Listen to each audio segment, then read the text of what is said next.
We are going to learn prime factorization using a very interesting method, which is factor tree method. Let us see how this method works in finding the prime factors of a number. We begin with a composite number.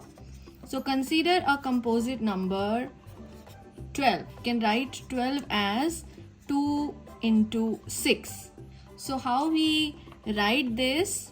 We begin with 12 and we express the branches as 2 and 6. So now 2 is a prime factor. So we will stop here and we will consider the other number, which is 6. 6 is a composite number, and we can again break 6 into 2 prime factors, which are 2 and 3. We write 12 as 2 into 2 into 3. So prime factorization will never contain any composite number. So this is what we have to remember. Now let us take another example. Begin with 16. So 16 can be expressed as 2 into 8, that is product of 2 and 8. 2 is a prime number, so we leave it over here and begin with 8, which is a composite number, and 8 can be expressed as product of 2 and 4.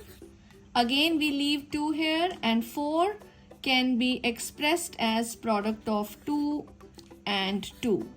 So we express 16 as 2 into 2 into 2 into 2, and we express 16 as 2 raised to the power 4. Let us consider another example. Let us do prime factorization of 30. So we have to make a factor tree of 30. 30 can be written as product of 2 and 15. Now 15 is a composite number, which is again can be written as product of 3 and 5. So 30 is expressed as 2 into 3 into 5. Take another example.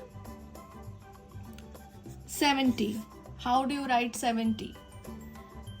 So 70 is product of 2 and 35.